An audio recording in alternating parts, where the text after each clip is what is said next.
ya guys ya. Lab SIG, SIG.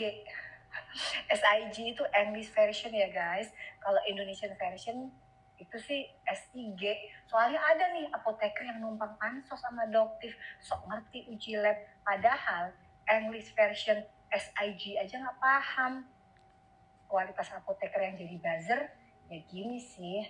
Lab SIG nggak bisa ya guys menguji kandungan retinal di suatu produk. Karena memang parameter yang mereka bungkus oleh liposom atau dibungkus oleh lemak. Kalau kamu nggak pecahkan lemaknya, maka kamu tidak akan bisa identifikasi retinalnya. Bayangkan, kalau retinal dibungkus liposom, kamu tidak pecahkan lemaknya, kamu nggak akan bisa deteksi retinalnya. Apalagi kalau kamu periksa retinolnya, ini nggak nyambung. Kayak kamu mau periksa kadar bensin, tapi yang kamu periksa ada gas nggak di situ. Jadi kayak nggak nyambung gitu, ya. Menurutku pemeriksaan ini kurang tepat dan kurang bijaksana. Padahal sebenarnya di lab itu bisa diperiksa retinal. Kenapa nggak diperiksa? Aku Apoteker Sandri. Nah, karena baru pagi ini tadi Sandri di chat dan juga ada juga banyak masukan dari teman-teman semuanya. Dan tadi malam sebenarnya videonya sudah ada, pengen Sandri stitch, tapi setidaknya ini pendapat Sandri dulu. Sandri akan bahas dulu terkait dengan liposom ini dulu, karena ada beberapa teman kita yang nggak ngerti terkait dengan liposom. Teman-teman bisa baca sendiri aja atau di post dulu ya terkait dengan liposom. Sandri nggak terlalu menjelaskan karena ini udah Sandri bikin tulisannya. Terus yang ini bagian-bagian dari fosfolipid itu seperti apa sih modifikasinya gitu, apa aja yang dimodifikasi.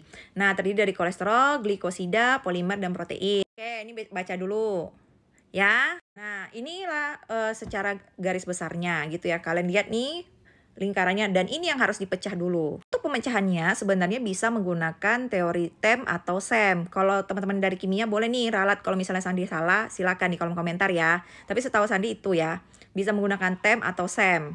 Kalau TEM itu biasanya digunakan yang sediaan cair ya guys, kayak liquid dan sebagainya. Tapi kalau kalian pakai SEM itu biasanya sediaan padat gitu kan. Jadi kita harus pecah dulu baru bisa mendapatkan identifikasi retinal sesungguhnya seperti itu. Nah, Sandi harap teman-teman juga lihat dulu video ini ya. Tadi Sandi cuplikan depannya sedikit ya, tapi lanjutannya ini. SIG nggak bisa ya guys menguji kandungan retinal di suatu produk.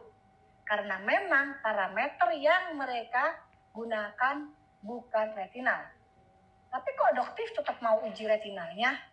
Jadi gini ya guys, gugus turunan atau derivat dari vitamin A itu nyaris sama, seperti gambar di atas. Jadi, jika doktif uji kadar retinal menggunakan parameter retinol, maka hasilnya pasti muncul angkanya. Tapi angka yang keluar tidak akan mencerminkan klaim retinal yang sesungguhnya. Ya, ingat nih, jadi bisa jauh sangat kecil. Bukan berarti klaimnya tidak sesuai ya guys, tapi sekali lagi, karena parameter yang digunakan berbeda, jadi uji lab yang doktif lakukan bukan untuk menilai apakah prosentase klaimnya sesuai atau tidak, tetapi hanya untuk menunjukkan apakah suatu produk skincare tersebut benar-benar terdapat kandungan retinalnya. Nah, berhubung skincare dengan kandungan retinal di Indonesia masih sangat sedikit, jadi doktif akan membuat. Oke, udah nonton kan terkait dengan hal tersebut? Jadi bagaimana pendapat teman-teman semuanya? Jelas di sana dia hanya menentukan ada atau tidaknya retinal, tapi tidak menunjukkan presentase ya dari hasil ujinya. Jelas berbeda. Tadi tahu ujinya memang sangat tidak valid itu. Kalau kita menggunakan untuk pengujian retinal itu harusnya dengan retinal kan bakunya, tapi di sini kan sudah diklarifikasi dari pihak yang bersangkutan atau laboratorium bersangkutan itu hanya bisa uji retinol.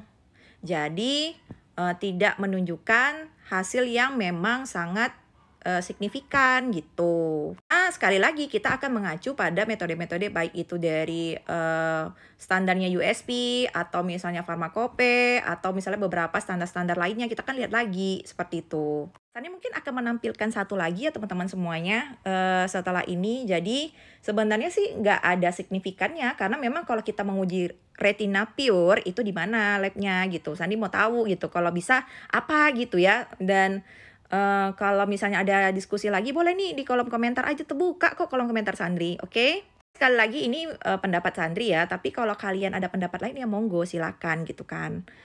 Kalau ada anak-anak yang lain punya pendapat boleh. Padahal Sandi kan senyum aja sih Sandri lihat hasilnya tuh.